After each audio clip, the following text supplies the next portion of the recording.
fables de La Fontaine. Tome 1er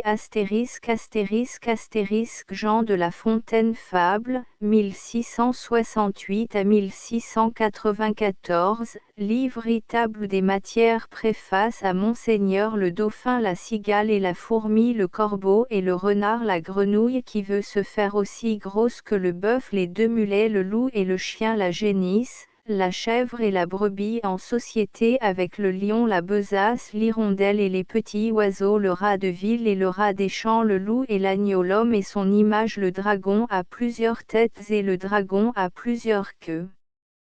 Les voleurs et l'âne simonide préservés par les dieux, la mort et le malheureux, la mort et le bûcheron, l'homme entre deux âges et ses deux maîtresses, le renard et la cigogne, l'enfant et le maître d'école, le coq et la perle, les frelons et les mouches à miel, le chêne et le roseau. Préface. L'indulgence que l'on a eue pour quelques-unes de mes fables me donne lieu d'espérer la même grâce pour ce recueil.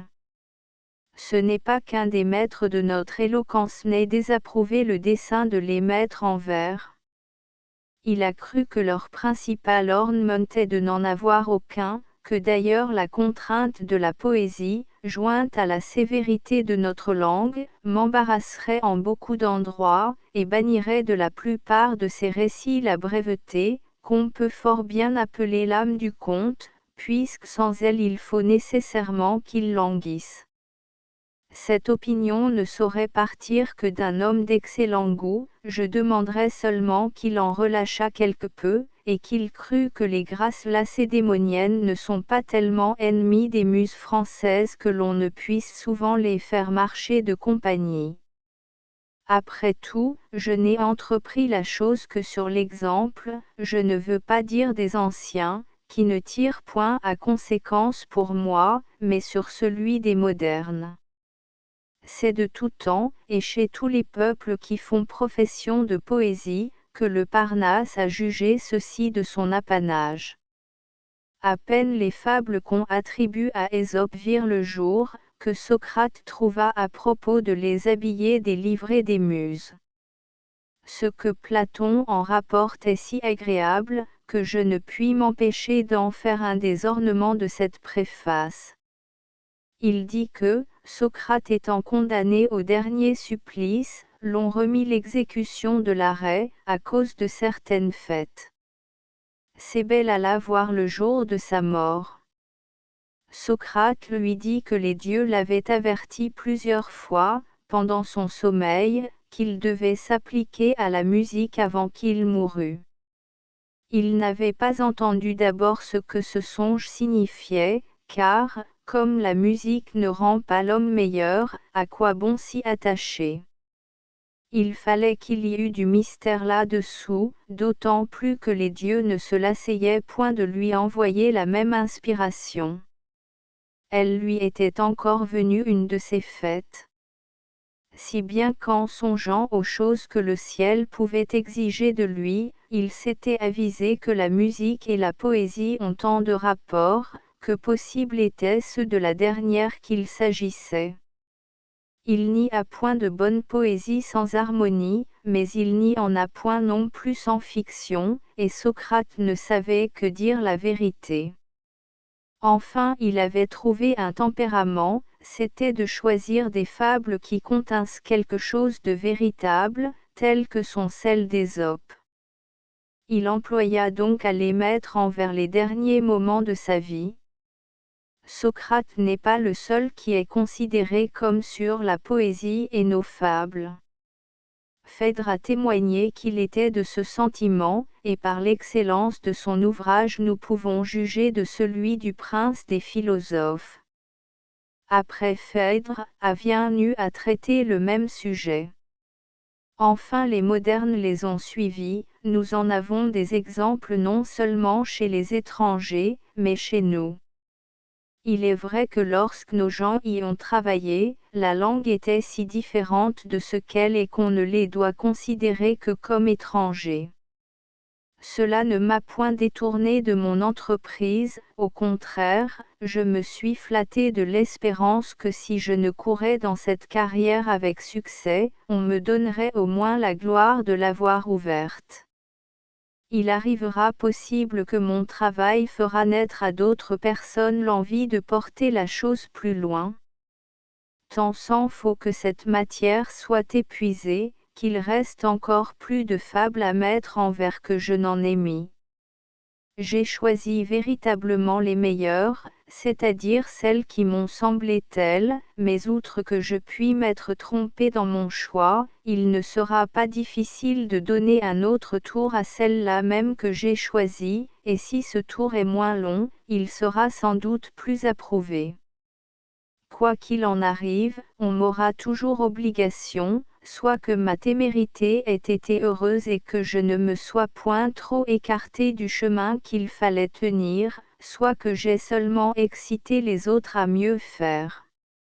Je pense avoir justifié suffisamment mon dessein quant à l'exécution, le public en sera juge.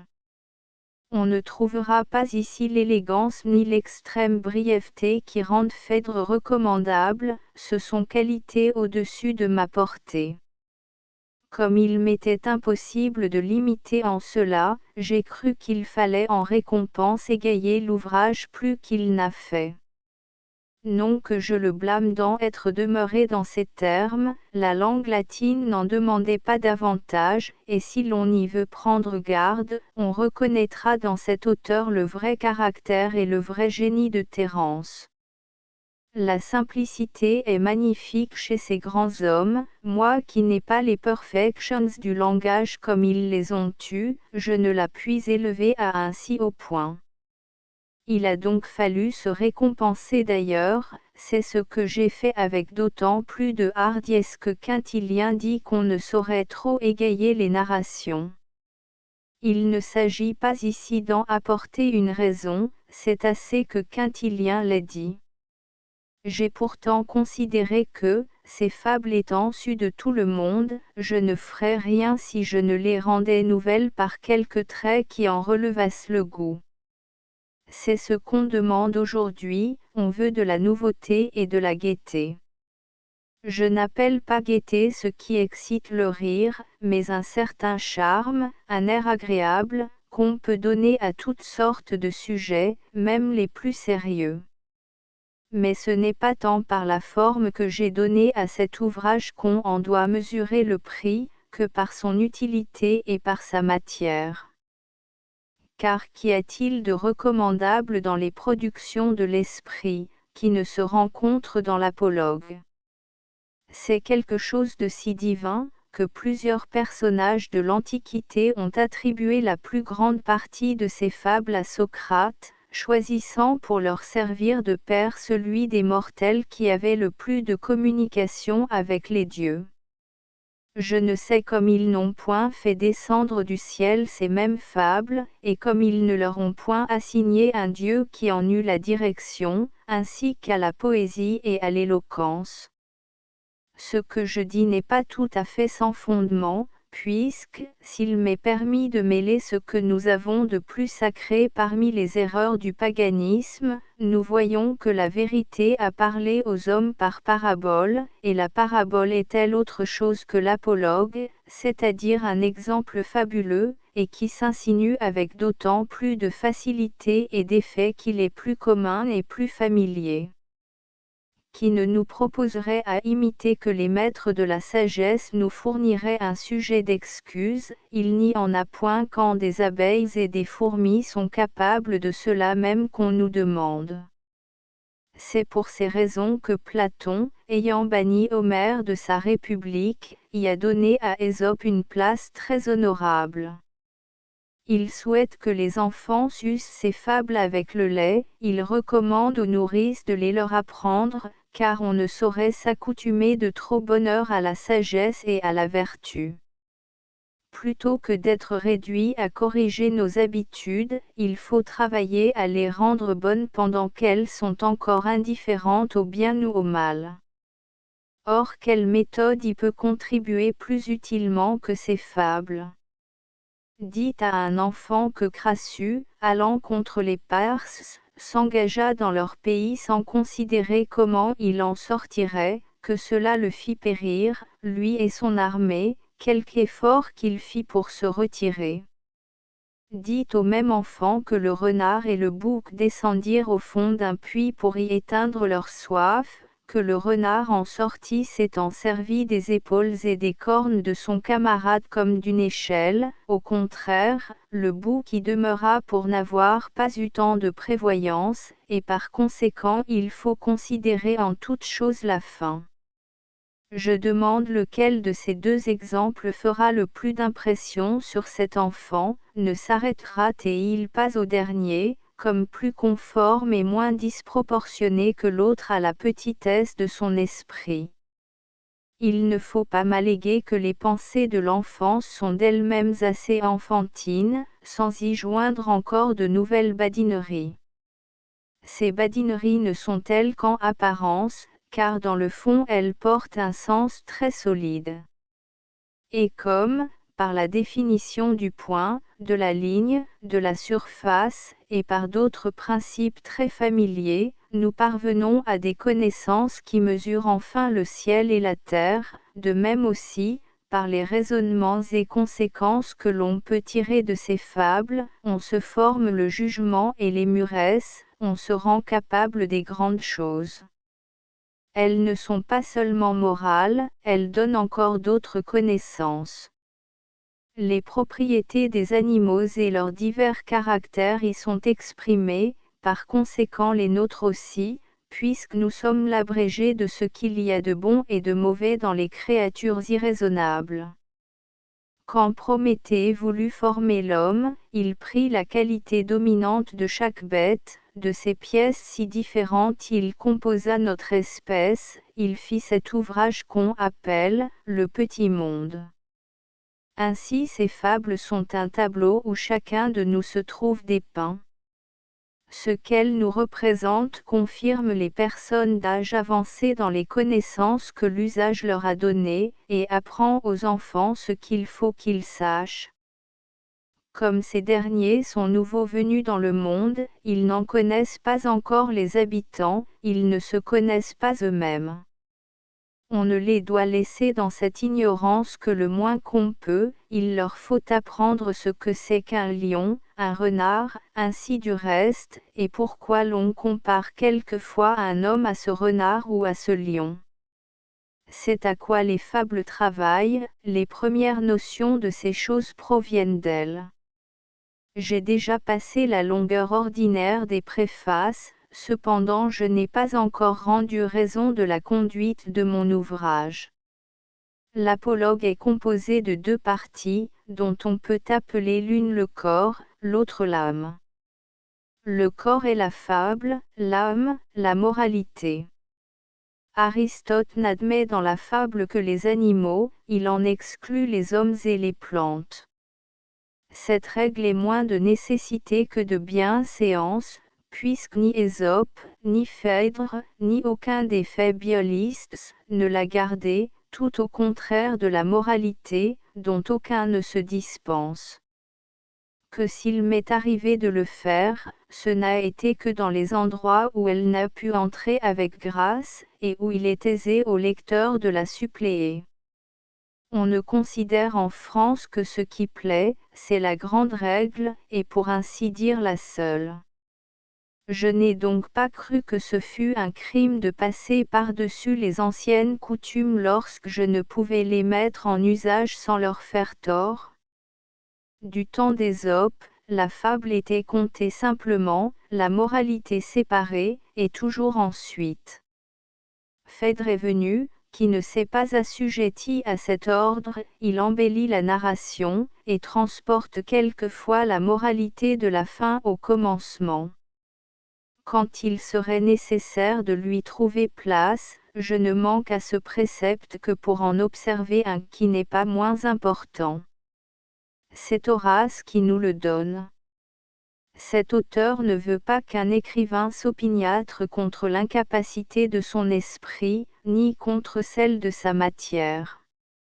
Jamais, à ce qu'il prétend, un homme qui veut réussir n'en vient jusque-là, il abandonne les choses dont il voit bien qu'il ne saurait rien faire de bon, et que despra tractata nites repos, relinquit. C'est ce que j'ai fait à l'égard de quelques moralités, du succès desquelles je n'ai pas bien espéré. Il ne reste plus qu'à parler de la vie d'Ésope. Je ne vois presque personne qui ne tienne pour fabuleuse celle que Planude nous a laissée. On s'imagine que cet auteur a voulu donner à son héros un caractère et des aventures qui répondissent à ses fables. Cela m'a paru d'abord spécieux, mais j'ai trouvé à la fin peu de certitude en cette critique. Elle est en partie fondée sur ce qui se passe entre Gantus et Ésope, on y trouve trop de niaiseries, et qui est le sage à qui de pareilles choses n'arrivent point. Toute la vie de Socrate n'a pas été sérieuse. Ce qui me confirme en mon sentiment, c'est que le caractère que Planude donne à Ésope est semblable à celui que Plutarque lui a donné dans son banquet des 7 sages, c'est-à-dire d'un homme subtil, et qui ne laisse rien passer. On me dira que le banquet des 7 sages est aussi une invention. Il est aisé de douter de tout. Quant à moi, je ne vois pas bien pourquoi Plutarque aurait voulu imposer à la postérité dans ce traité-là, lui qui fait profession d'être véritable partout ailleurs, et de conserver à chacun son caractère. Quand cela serait, je ne saurais que mentir sur la foi d'autrui, me croira Théon moins que si je m'arrête à la mienne. Car ce que je puis est de composer un tissu de mes conjectures, lequel j'intitulerai « Vie d'Ésope ». Quelque vraisemblable que je le rende, on ne s'y assurera pas, et, fable pour fable, le lecteur préférera toujours celle de Planude à la mienne. À Monseigneur le Dauphin je chante les héros dont Ésope est le père, troupe de qui l'histoire, encore que mensongère, contient des vérités qui servent de leçon. Tout parle en mon ouvrage, et même les poissons, ce qu'ils disent s'adresse à tous tant que nous sommes, je me sers d'animaux pour instruire les hommes. Illustre rejeton d'un prince aimé des cieux, sur qui le monde entier a maintenant les yeux, et qui faisant fléchir les plus superbes têtes, comptera désormais ses jours par ses conquêtes. Quelque autre te dira d'une plus forte voix les faits de tes aïeux et les vertus des rois. Je vais t'entretenir de moindres aventures, te tracer en ces vers de légère peinture, et si de t'agréer je n'emporte le prix, j'aurai du moins l'honneur de l'avoir entrepris. La cigale et la fourmi, la cigale et la fourmi, la cigale, ayant chanté tout l'été, se trouva fort dépourvue quand la bise fut venue. Pas un seul petit morceau de mouche ou de vermisseau, elle alla crier famine chez la fourmi sa voisine, la priant de lui prêter quelques grains pour subsister jusqu'à la saison nouvelle. Je vous paierai, lui dit-elle, avant loup, foi d'animal, intérêt et principal point. La fourmi n'est pas prêteuse, c'est là son moindre défaut. Que faisiez-vous au temps chaud ? Dit-elle à cette emprunteuse.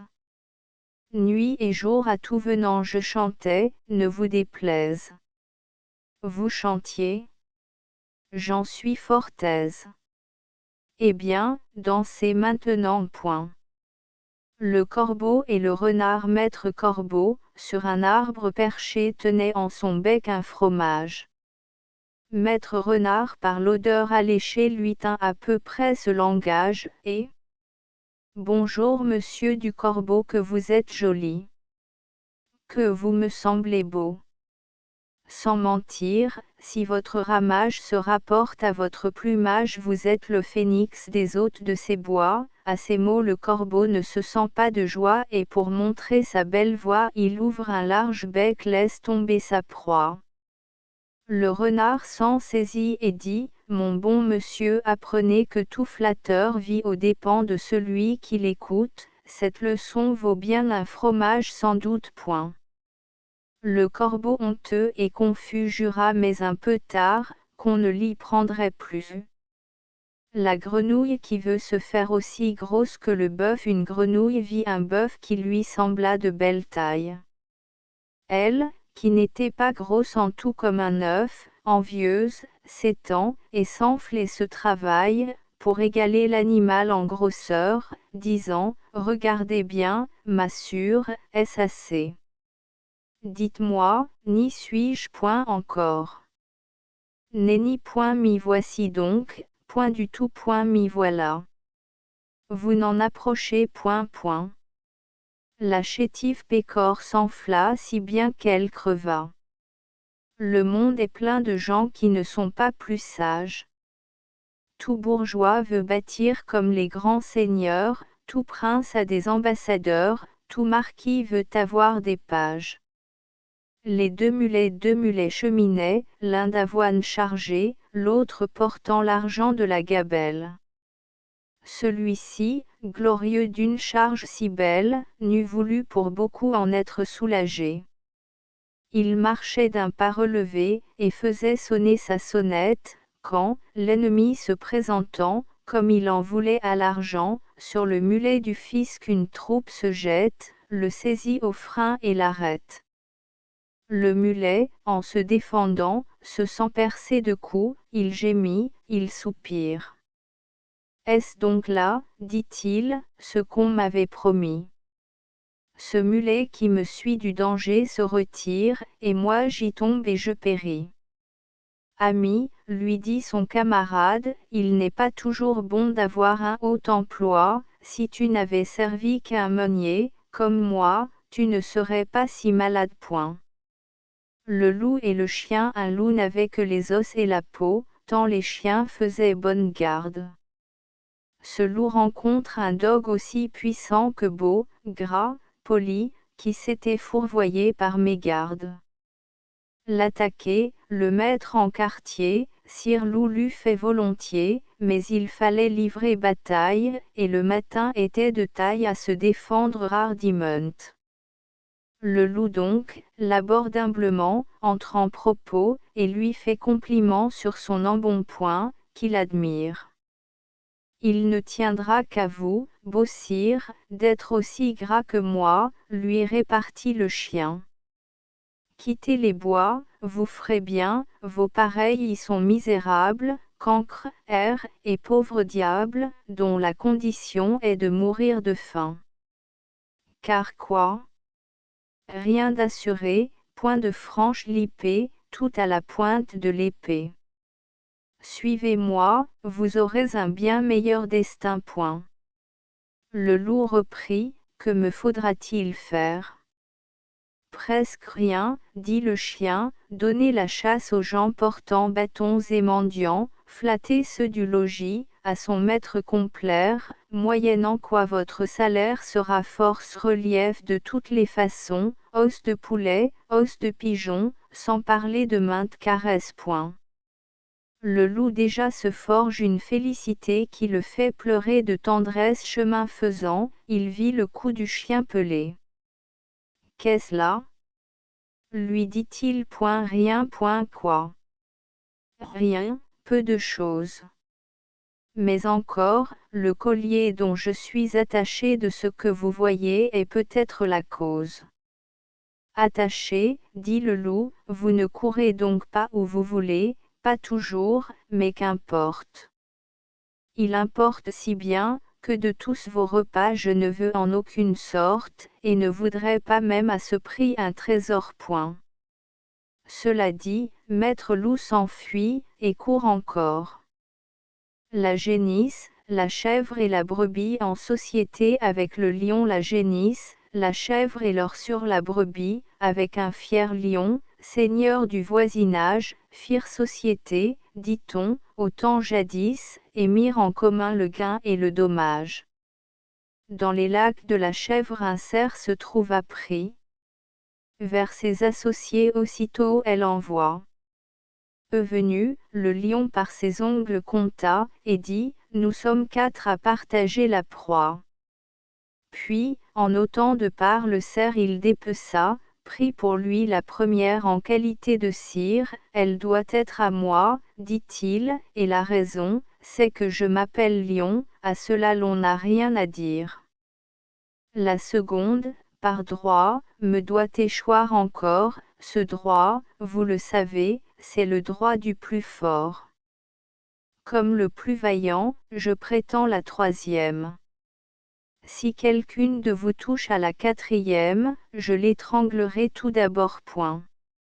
La besace Jupiter dit un jour, que tout ce qui respire s'en vienne comparaître aux pieds de ma grandeur, si dans son composé quelqu'un trouve à redire, il peut le déclarer sans peur, je mettrai remède à la chose. Venez, singes, parlez le premier, et pour cause. Voyez ces animaux, faites comparaison de leur beauté avec les vôtres. Êtes-vous satisfait, moi, dit-il, pourquoi non? N'ai-je pas 4 pieds aussi bien que les autres?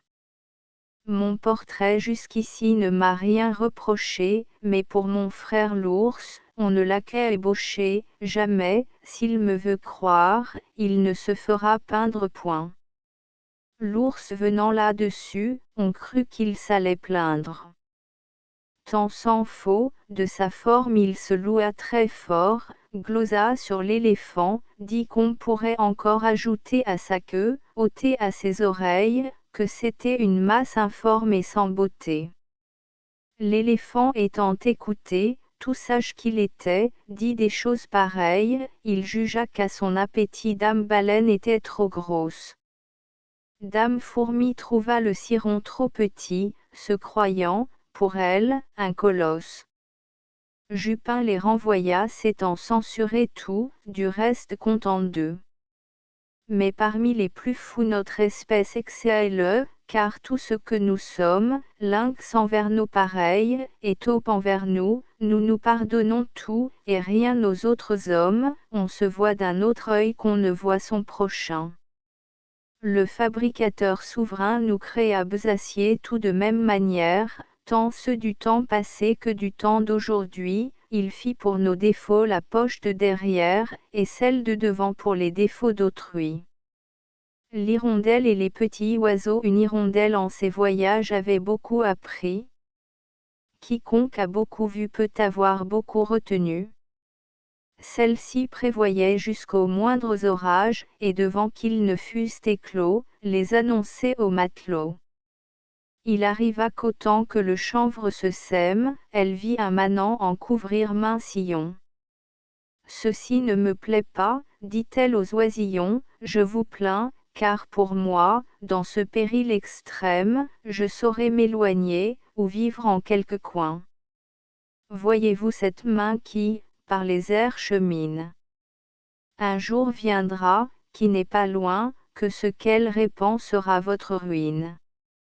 De là naîtront engins à vous envelopper, et lacets pour vous attraper, enfin, mainte et mainte machine qui causera dans la saison votre mort ou votre prison, gare la cage ou le chaudron. C'est pourquoi, leur dit l'hirondelle, mangez ce grain et croyez-moi point. Les oiseaux se moquèrent d'elle, ils trouvaient au champ trop de quoi. Quand la chènevière fut verte, l'hirondelle leur dit, arrachez brin à brin ce qu'a produit ce mauvais grain, ou soyez sûrs de votre perte. Prophète de malheur, babillarde, dit-on, le bel emploi que tu nous donnes. Il nous faudrait 1000 personnes pour éplucher tout ce canton point. La chanvre étant tout à fait crue, l'hirondelle ajouta, ceci ne va pas bien, mauvaise graine est au venu. Mais puisque jusqu'ici l'on ne m'a cru en rien, dès que vous verrez que la terre sera couverte, et qu'à leur blé les gens n'étant plus occupés feront aux oisillons la guerre, quand reglines, guettes et réseaux attraperont petits oiseaux, ne volez plus de place en place, demeurez au logis ou changez de climat, imitez le canard, la grue ou la bécasse. Mais vous n'êtes pas en état de passer, comme nous, les déserts et les ondes, ni d'aller chercher d'autres mondes, c'est pourquoi vous n'avez qu'un parti qui soit sûr, c'est de vous enfermer au trou de quelque mur point. Les oisillons, las de l'entendre, se mirent à jaser aussi confusément que faisaient les Troyens quand la pauvre Cassandre ouvrait la bouche seulement. Il en prit aux uns comme aux autres, maint oisillon se vit esclave retenu. Nous n'écoutons d'instinct que ceux qui sont les nôtres et ne croyons le mal que quand il est venu. Le rat de ville et le rat des champs. Autrefois le rat des villes invita le rat des champs d'une façon fort civile, à des reliefs d'ortolan sur un tapis de Turquie le couvert se trouva mis. Je laisse à penser la vie que firent ces deux amis. Le régal fut fort honnête, rien ne manquait au festin, mais quelqu'un troubla la fête pendant qu'il était en train. À la porte de la salle ils entendirent du bruit, le rat de ville détale, son camarade le suit. Le bruit cesse, on se retire, rat en campagne aussitôt, et le citadin de dire, achevons tout notre rot. C'est assez, dit le rustique, demain vous viendrez chez moi. Ce n'est pas que je me pique de tous vos festins de roi, mais rien ne vient m'interrompre, je mange tout à loisir. Adieu donc. Fit du plaisir que la crainte peut corrompre. Le loup et l'agneau. La raison du plus fort est toujours la meilleure, nous l'allons montrer tout à l'heure. Un agneau se désaltérait dans le courant d'une onde pure. Un loup survient à jeune, qui cherchait aventure, et que la faim en ces lieux attirait. Qui te rend si hardi de troubler mon breuvage? Dit cet animal plein de rage, tu seras châtié de ta témérité. Sire, répond l'agneau, que votre majesté ne se mette pas en colère, mais plutôt qu'elle considère que je me vas désaltérant dans le courant, plus de 20 pas au-dessous d'elle, et que par conséquent, en aucune façon je ne puis troubler sa boisson. Tu la troubles, reprit cette bête cruelle, et je sais que de moi tu médis l'an passé. Comment l'aurais-je fait si je n'étais pas né? Reprit l'agneau, je tette encore ma mère si ce n'est toi, c'est donc ton frère. Je n'en ai point, c'est donc l'un des tiens, car vous ne m'épargnez guère, vous, vos bergers et vos chiens. On me l'a dit, il faut que je me venge point. Là-dessus, au fond des forêts le loup l'emporte et puis le mange, sans autre forme de procès. L'homme et son image pour Monsieur le duc de la Rochefoucauld. Un homme qui s'aimait sans avoir de rivaux passait dans son esprit pour le plus beau du monde, il accusait toujours les miroirs d'être faux, vivant plus que content dans une erreur profonde. Afin de le guérir, le sort officieux présentait partout à ses yeux les conseillers muets dont se servent nos dames, miroirs dans les logis, miroirs chez les marchands, miroirs aux poches des galandes, miroirs aux ceintures des femmes. Que fait notre Narcisse? Il se va confiner aux lieux les plus cachés qu'il peut s'imaginer, n'osant plus des miroirs éprouver l'aventure. Mais un canal, formé par une source pure, se trouve en ces lieux écartés, il s'y voit, il se fâche, et ses yeux irrités pensent apercevoir une chimère vaine. Il fait tout ce qu'il peut pour éviter cette eau, mais quoi? Le canal est si beau qu'il ne le quitte qu'avec peine. On voit bien où je veux venir. Je parle à tous, et cette erreur extrême est un mal que chacun se plaît d'entretenir. Notre âme, c'est cet homme amoureux de lui-même, tant de miroirs, ce sont les sottises d'autrui, miroirs, de nos défauts les peintres légitimes, et quant au canal, c'est celui que chacun sait, le livre des Maximes. Le dragon a plusieurs têtes et le dragon a plusieurs queues. Un envoyé du grand seigneur préférait, dit l'histoire, un jour chez l'empereur les forces de son maître à celles de l'empire. Un Allemand se mit à dire, notre prince a des dépendants qui, de leur chef, sont si puissants que chacun d'eux pourrait soudoyer une armée. Le Chiaou, homme de sens, lui dit, je sais par renommée ce que chaque électeur peut de monde fournir, et cela me fait souvenir d'une aventure étrange, et qui pourtant est vraie. J'étais en un lieu sûr, lorsque je vis passer les 100 têtes d'une hydre au travers du nez. Mon sang commence à se glacer et je crois qu'à moins on s'effraie. Je n'en eus toutefois que la peur sans le mal, jamais le corps de l'animal ne put venir vers moi, ni y trouver d'ouverture. Je rêvais à cette aventure, quand un autre dragon, qui n'avait qu'un seul chef et bien plus qu'une queue, à passer se présente. Me voilà saisi de rechef d'étonnement et d'épouvante. Ce chef passe, et le corps, et chaque queue aussi, rien ne les empêcha, l'un fit chemin à l'autre. Je soutiens qu'il en est ainsi de votre empereur et d'une autre point. Les voleurs et l'âne pour un âne enlevé, 2 voleurs se battaient, l'un voulait le garder, l'autre le voulait vendre. Tandis que coup de poing trottait, et que nos champions songeaient à se défendre, arrive un 3e larron qui saisit maître Aliboron. L'âne, c'est quelquefois une pauvre province, les voleurs sont tel ou tel prince, comme le Transylvain, le Turc et le Hongrois. Au lieu de 2, j'en ai rencontré 3, il est assez de cette marchandise. De nul deux n'est souvent la province conquise, un quart voleur survient, qui les accorde net en se saisissant du baudet. Simonide préservée par les dieux. On ne peut trop louer 3 sortes de personnes, les dieux, sa maîtresse et son roi. Malherbe le disait, j'y souscris, quant à moi, ce sont maximes toujours bonnes. La louange chatouille et gagne les esprits. Voyons comme les dieux l'ont quelquefois payé.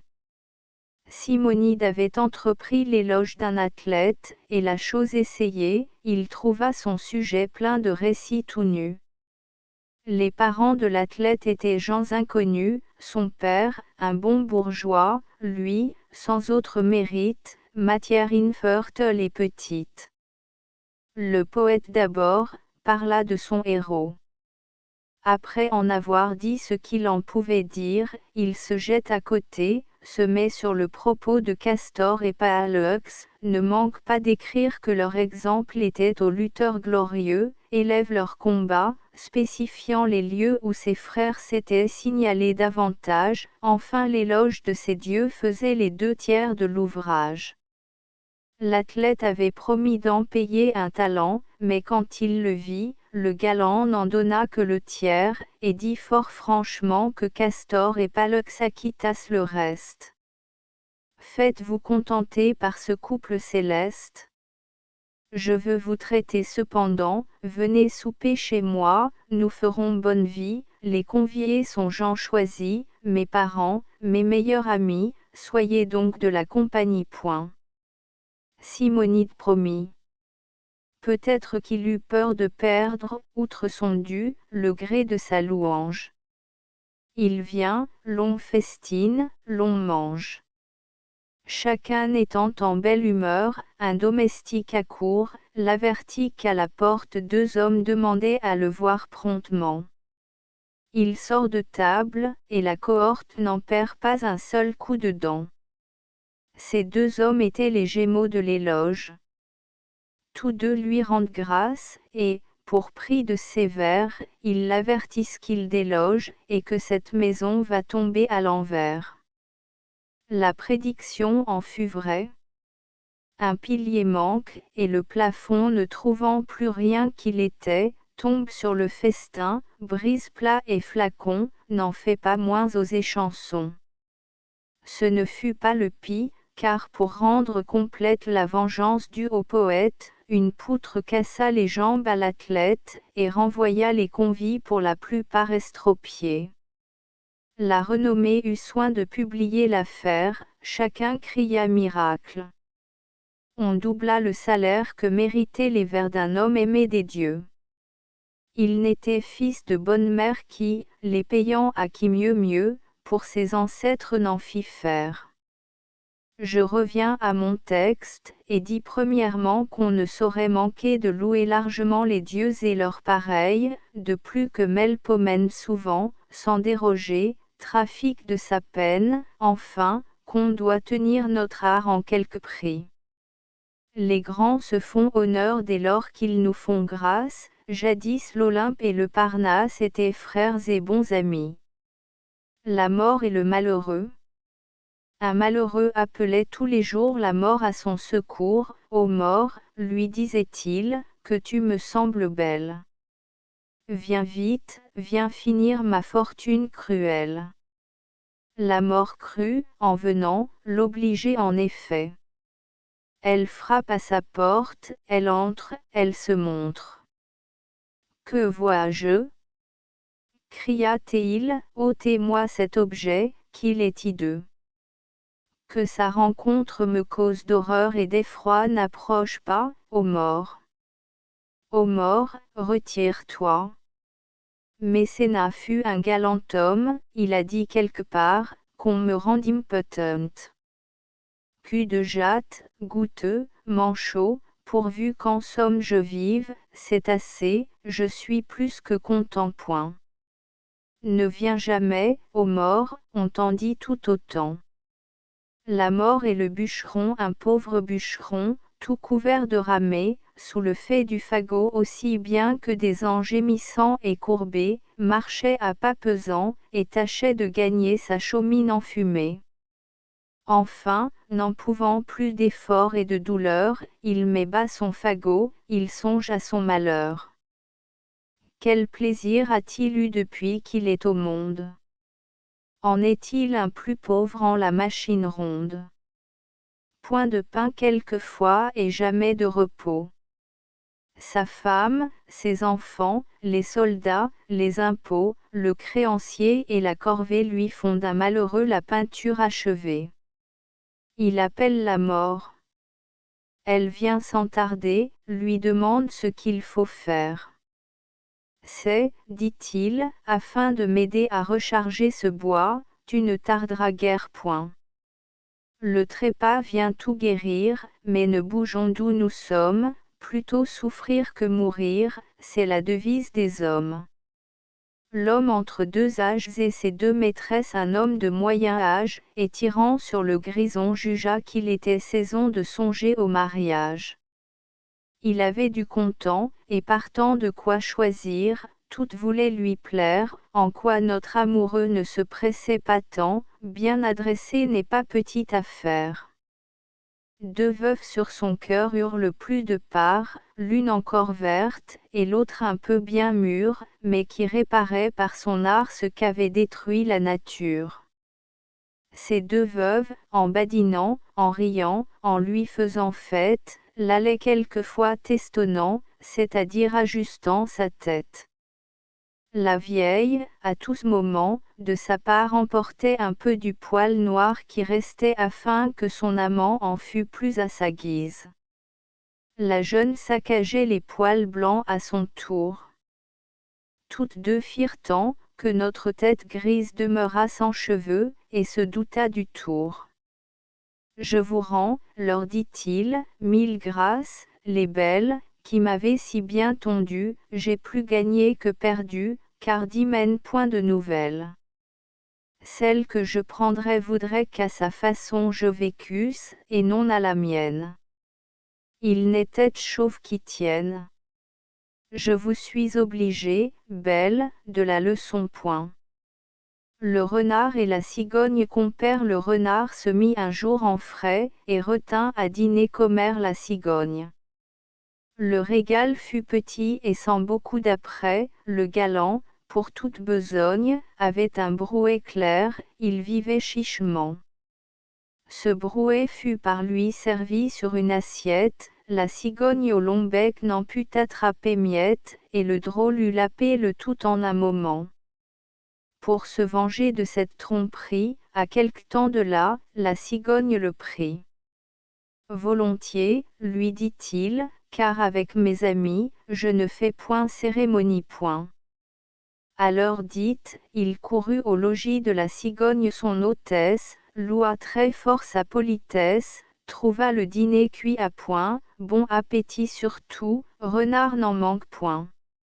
Il se réjouissait à l'odeur de la viande mise en menus morceaux, et qu'il croyait friande. On servit, pour l'embarrasser, en un vase à long col et d'étroite embouchure. Le bec de la cigogne y pouvait bien passer, mais le museau du cire était d'autre mesure. Il lui fallut à jeune retourner au logis, honteux comme un renard qu'une poule aurait pris, serrant la queue, et portant bas l'oreille. Trompeur, c'est pour vous que j'écris, attendez-vous à la pareille. L'enfant est le maître d'école dans ce récit. Je prétends faire voir d'un certain sot la remontrance vaine. Un jeune enfant dans l'eau se laissa choir en badinant sur les bords de la Seine. Le ciel permit qu'un saule se trouva, dont le Brehentschige, après Dieu, le sauva. S'étant pris, dis-je, aux branches de ce saule, par cet endroit passe un maître d'école, l'enfant lui crie, au secours, je péris point. Le magister, se tournant à ses cris, d'un ton fort grave à contretemps s'avise de le tancer, ah! Le petit babouin. Voyez, dit-il, où l'a mis sa sottise. Et puis, prenez de tels fripons le soin. Que les parents sont malheureux qu'il faille toujours veiller à semblable canaille. Qu'ils l'ont de mots. Et que je plains leur sort point. Ayant tout dit, il mit l'enfant à bord. Je blâme ici plus de gens qu'on ne pense. Tout babillard, tout censeur, tout pédant se peut connaître au discours que j'avance. Chacun des trois fait un peuple fort grand, le Créateur en a béni l'engeance. En toute affaire ils ne font que songer aux moyens d'exercer leur langue. Et, mon ami, tire-moi du danger, tu feras après ta rereigne. Le coq et la perle. Un jour un coq détourna une perle qu'il donna au beau premier lapidaire. Je la crois fine, dit-il, mais le moindre grain de mil serait bien mieux mon affaire point. Un ignorant hérita d'un manuscrit qu'il porta chez son voisin le libraire. Je crois, dit-il, qu'il est bon, mais le moindre ducaton serait bien mieux mon affaire point. Les frelons et les mouches à miel à l'œuvre, on connaît l'artisan. Quelques rayons de miel sans maître se trouvèrent, des frelons les réclamèrent, des abeilles s'opposant, devant certaines guêpes on traduisit la cause. Il était malaisé de décider la chose, les témoins déposaient qu'autour de ces rayons des animaux ailés, bourdonnants, un peu longs, de couleur fort tannée, et tels que les abeilles, avaient longtemps paru. Mais quoi? Dans les frelons ces enseignes étaient pareilles. La guêpe, ne sachant que dire à ces raisons, fit enquête nouvelle, et pour plus de lumière, entendit une fourmilière. Le point n'en put être éclairci. De grâce, à quoi bon tout ceci? Dit une abeille fort prudente. Depuis tantôt 6 mois que la cause est pendante, nous voici comme au premier jour. Pendant cela le miel se gâte. Il est temps désormais que le juge se hâte, n'a-t-il point assez léché l'ours?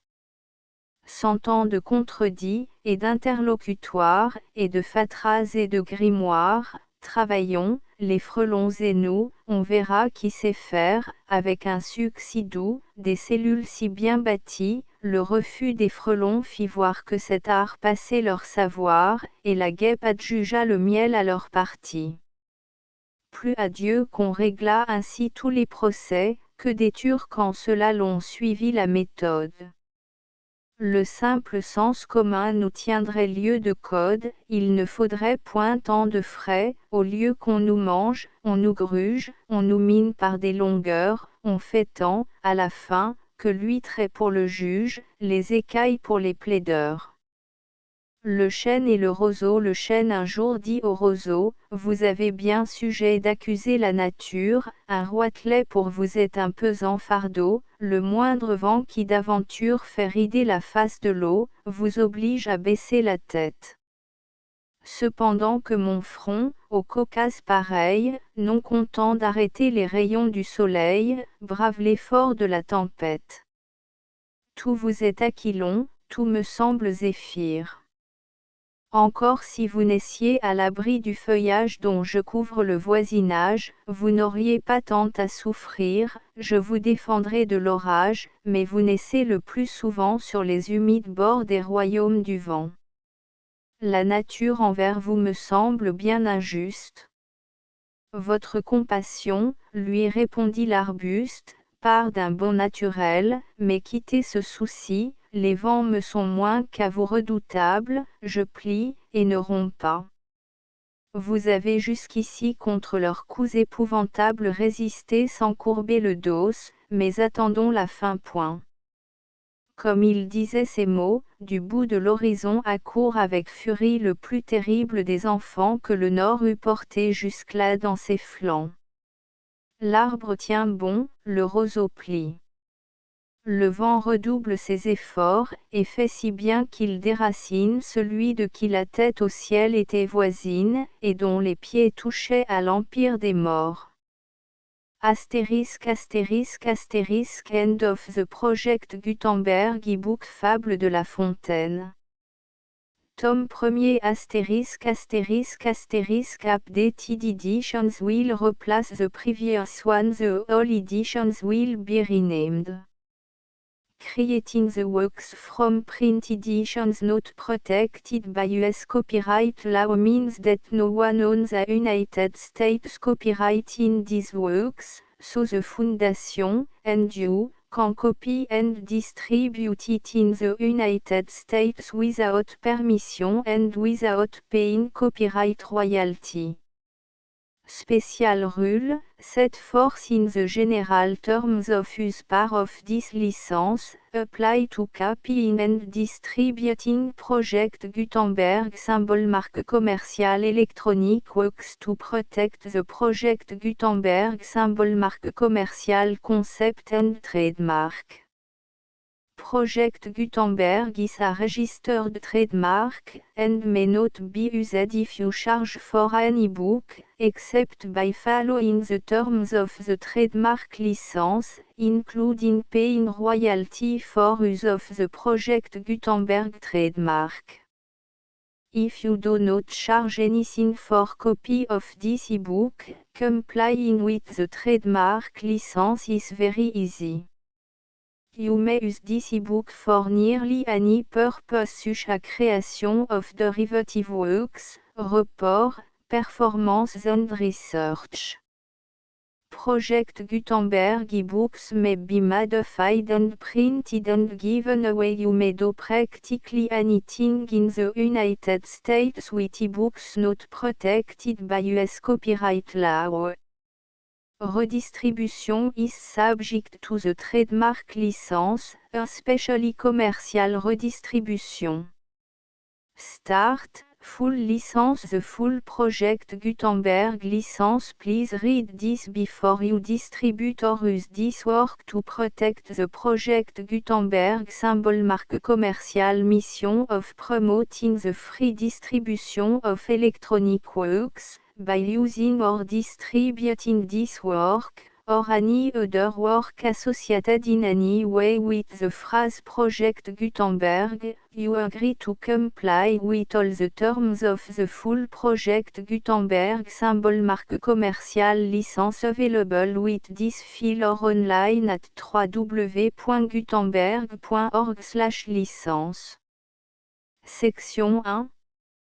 General Terms of Use and Redistributing Project Gutenberg symbol marque commercial electronic works. 1.a By reading or using any part of this Project Gutenberg symbol marque commercial electronic work, you indicate that you have read, understand, agree to and accept all the terms of this license and intellectual property, Trademark / copyright, agrément. If you do not agree to abide by all the terms of this agreement, you must cease using and return or destroy all copy of Project Gutenberg symbol marque commerciale électronique works in your possession. If you paid a fee for obtaining a copy of or access to a Project Gutenberg symbol marque commerciale électronique work and you do not agree to be bound by the terms of this agreement, you may obtain a refund from the person or entity to whom you paid the fee as set forth in paragraph 1.e.8. 1.b Project Gutenberg is a registered trademark.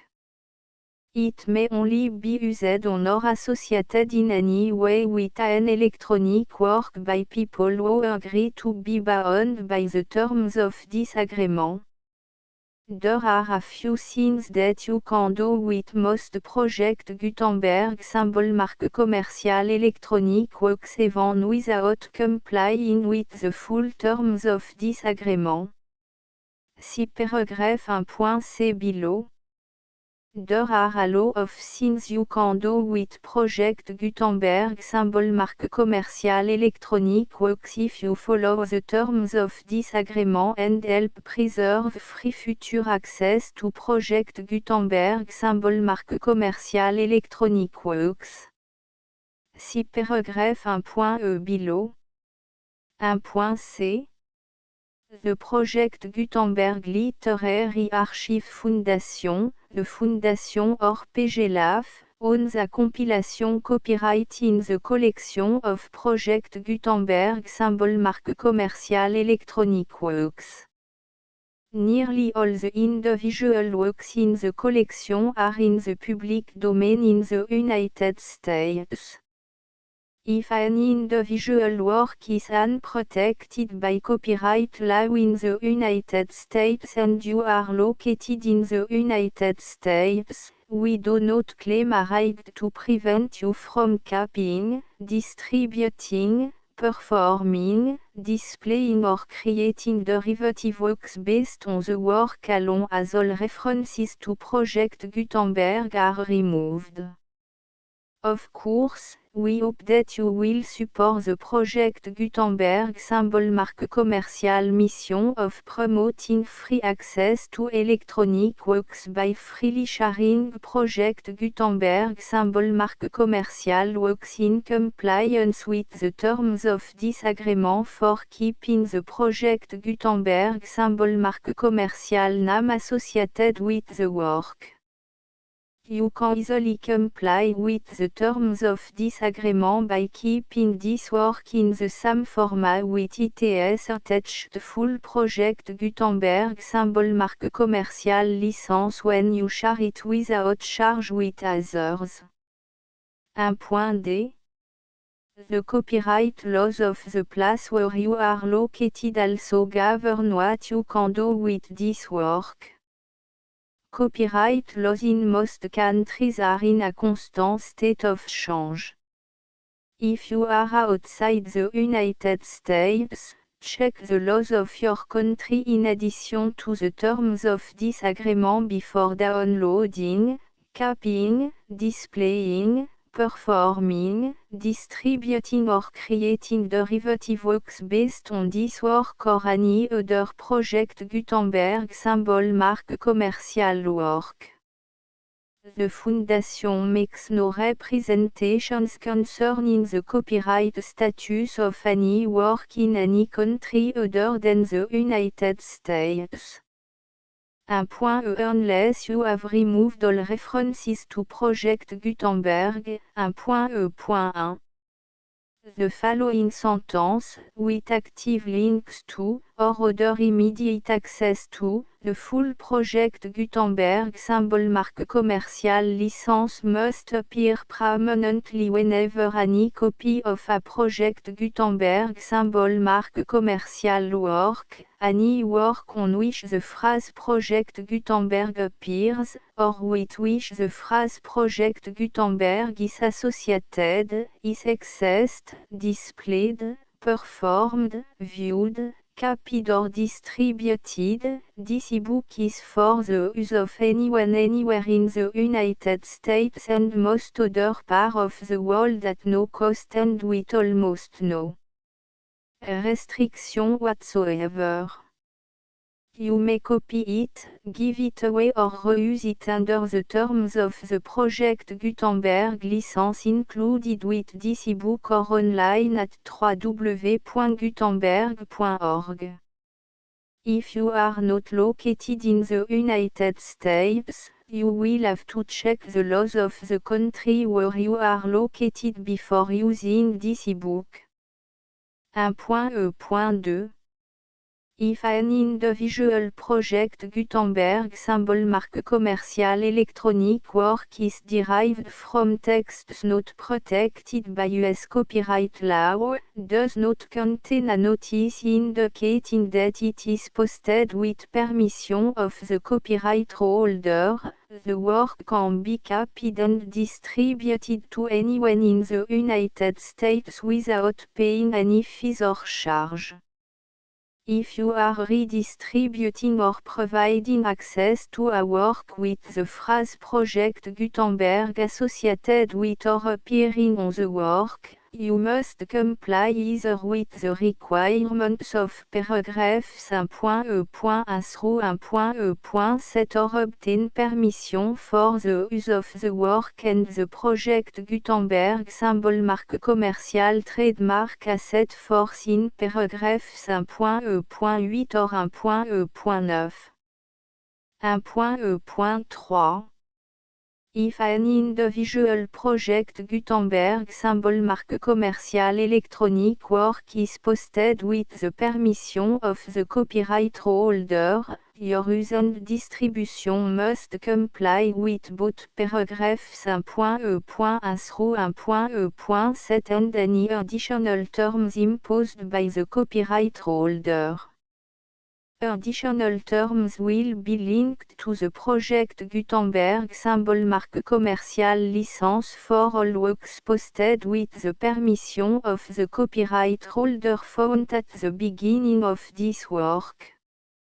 1.E.4 Do not unlink or detach or remove the full Project Gutenberg symbol marque commercial license terms from this work, or any file containing a part of this work or any other work associated with Project Gutenberg symbol marque commercial. 1.E.5 Do not copy, display, perform, distribute or redistribute this electronic work, or any part of this electronic work, without permanently displaying the sentence set forth in paragraph 1.E.1 with active links or immediate access to the full terms of the Project Gutenberg symbol marque commercial license. 1.E.6 You may convert to and distribute this work in any binary, compressed, marked up, non-proprietary or proprietary form, including any word processing or hypertext form. However, if you provide access to or distribute copy of a Project Gutenberg symbol marque commercial work in a format other than plain vanilla ASCII or other format used in the official version posted on the official Project Gutenberg symbol marque commercial website, www.gutenberg.org you must, at no additional cost, fee or expense to the user, provide a copy, a means of exporting a copy, or a means of obtaining a copy upon request, of the work in its original plain vanilla ASCII or other form. Any alternate format must include the full Project Gutenberg symbol marque commercial license as specified in paragraph 1.E.1. 1.E.7 Do not charge a fee for access to, viewing, displaying, performing, copying or distributing any project Gutenberg symbol marque commerciale works unless you comply with paragraphe 1.e.8 or 1.e.9. 1.e.8 You may charge a reasonable fee for copy of or providing access to or distributing project Gutenberg symbol marque commerciale electronic works provided that you pay a royalty fee of 20% of the gross profit you derive from the use of project Gutenberg symbol marque commerciale works calculated using the method you already use to calculate your applicable tax. The fee is owed to the owner of the project Gutenberg symbol marque commerciale trademark. Bu et HAS agreed to donate royalty under this paragraph to the project Gutenberg Literary Archive Foundation. Royalty payment must be paid within 60 days following each date on which you prepare, or are legally required to prepare, your periodic tax returns. Royalty payment should be clearly marked association to the project Gutenberg Literary Archive Foundation at the address specified in section 4, Information about donation to the project Gutenberg Literary Archive Foundation. You provide a full refund of any money paid by a user who notifies you in writing, or by email, within 30 days of receipt that /et does not agree to the terms of the full project Gutenberg symbol marque commerciale license. You must require such a user to return or destroy all copy of the works possessed in a physical medium and discontinue all use of and all access to other copy of project Gutenberg symbol marque commerciale works. You provide, in accordance with paragraph 1.f.3, a full refund of any money paid for a work or a replacement copy, if a defect in the electronic work is discovered and reported to you within 90 days of receipt of the work. You comply with all other terms of this agreement for free distribution of project Gutenberg symbol marque commerciale works. 1.e.9 If you wish to charge a fee or distribute a project Gutenberg symbol marque commerciale electronic work or group of works on different terms than are set forth in this agreement, you must obtain permission in writing from the project Gutenberg Literary Archive Foundation, the manager of the project Gutenberg symbol marque commerciale trademark. Contact the Foundation as set forth in section 3 below. 1.f.1.f.1 Project Gutenberg volunteers and employees expend considerable effort to identify, do copyright research on, transcribe and proofread works not protected by US copyright law in creating the project Gutenberg symbol marque commerciale collection.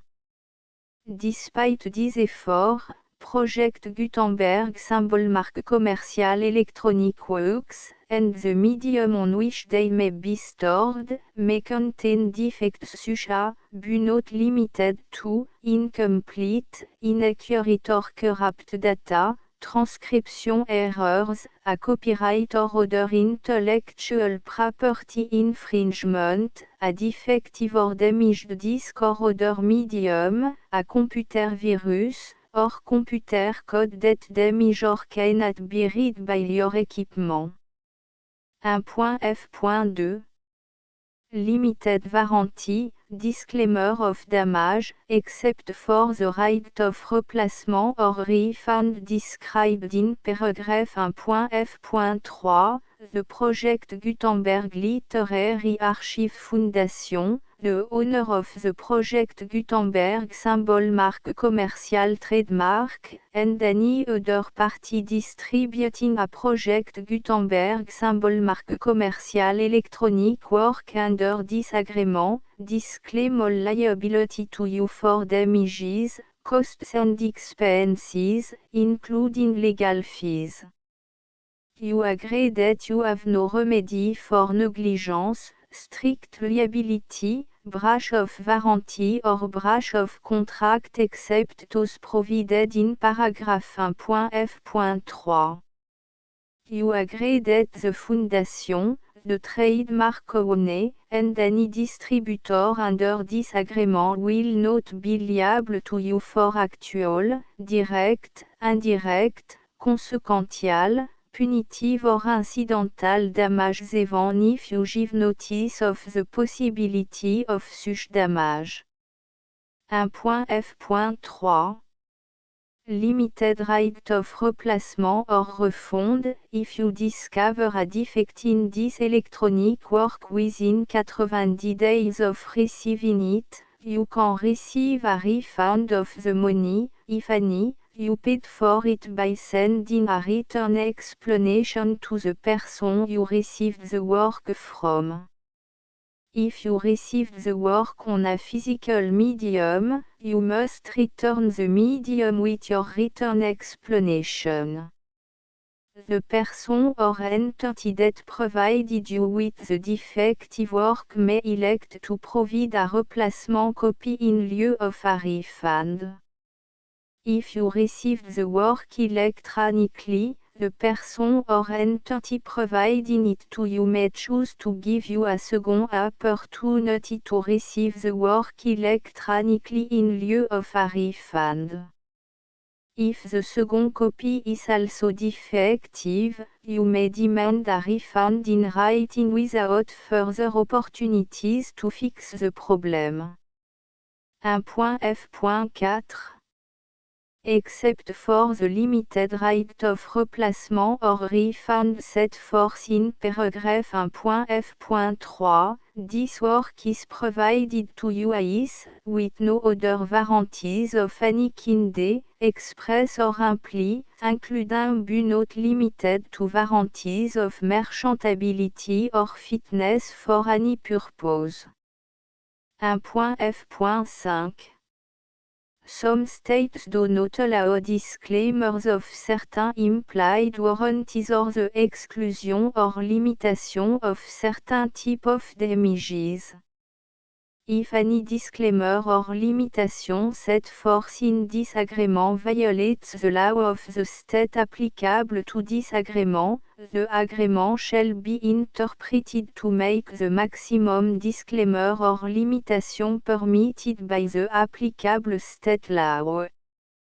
The invalidity or unenforceability of any provision of this agreement shall not void the remaining provision.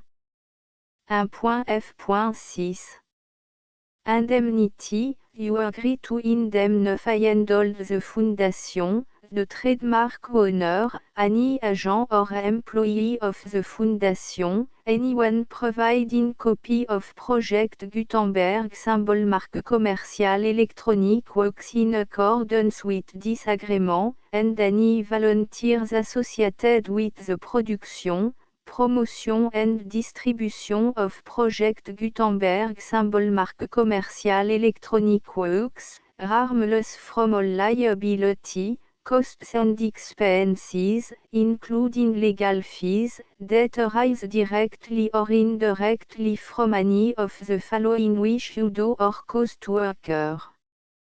A. Distribution of this or any Project Gutenberg symbol mark commercial work. B. Alteration, modification, or addition or deletions to any Project Gutenberg symbol mark commercial work. And C. Any defect you cause.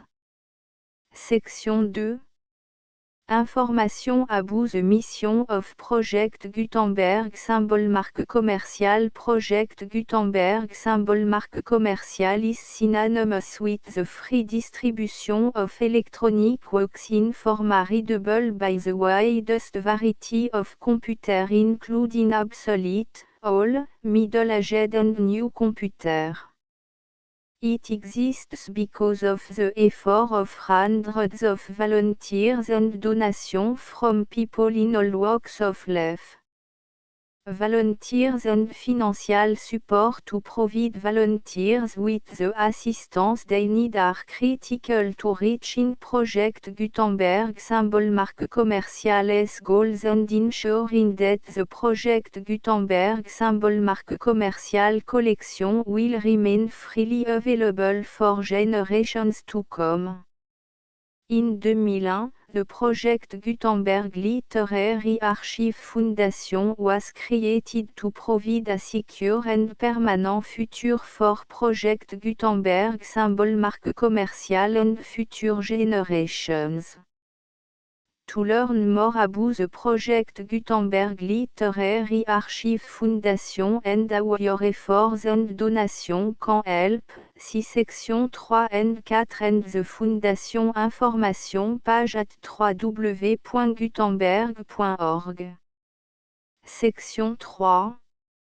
Information about the Project Gutenberg Literary Archive Foundation. The Project Gutenberg Literary Archive Foundation is a non-profit 501(c)(3) educational corporation organized under the laws of the state of Mississippi and granted tax-exempt status by the Internal Revenue Service. The Fondation SEIN or Federal Tax Identification Number is 64 à 6 221 541. Contribution to the Project Gutenberg Literary Archive Foundation are tax deductible to the full extent permitted by U.S. federal laws and your state's laws. The Foundation's business office is located at 809 North 1500 West, Salt Lake City, U84 116, 801, 596 à 1887. Email contact links and up-to-date contact information can be found at the Foundation's website and official page at www.gutenberg.org/contact section 4. Information about donation to the Project Gutenberg Literary Archive Foundation. Project Gutenberg symbol marque commercial depends upon and cannot survive without widespread public support and donation to carry out its mission of increasing the number of public domain and licensed works that can be freely distributed in machine-readable form accessible by the widest array of equipment including outdated equipment. Many small donations, $1 to $5,000, are particularly important to maintaining tax-exempt status with the IRS. The Foundation is committed to complying with the laws regulating charities and charitable donations in all 50 states of the United States.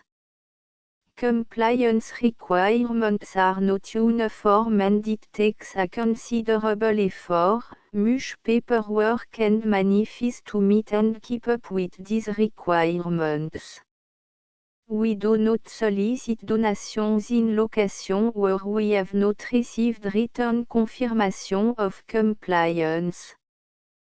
To send donation or determine the status of compliance for any particular state, visit www.gutenberg.org/donate. While we cannot and do not solicit contributions from states where we have not met the solicitation requirements, we know of no prohibition against accepting unsolicited donations from donors in such states who approach us with offers to donate. International donations are gratefully accepted, but we cannot make any statements concerning tax treatment of donations received from outside the United States. US laws alone swamp for small staff. Please check the Project Gutenberg web page for current donation methods and addresses. Donations are accepted in a number of other ways including checks, online payments and credit card donation. To donate, please visit www.gutenberg.org/donate. Section 5. Général Information About Project Gutenberg Symbol Marque Commerciale Electronic Works Professor Michael S. R. was the originator of the Project Gutenberg Symbol Marque Commerciale concept of a library of electronic works that could be freely shared with anyone. For 40 years, he produced and distributed Project Gutenberg symbol marque commercial e-books with only a loose network of volunteer support. Project Gutenberg symbol marque commercial e-books are often created from several printed editions, all of which are confirmed and not protected by copyright in the US unless a copyright notice is included. Thus, we do not necessarily keep ebooks in compliance with any particular paper edition. Most people start at our website which has the main page search facility, www.gutenberg.org. This website includes information about Project Gutenberg symbol marque commerciale, including how to make donation to the Project Gutenberg Literary Archive Foundation, how to help produce our new ebooks, and how to subscribe to our email newsletter to read about new ebooks.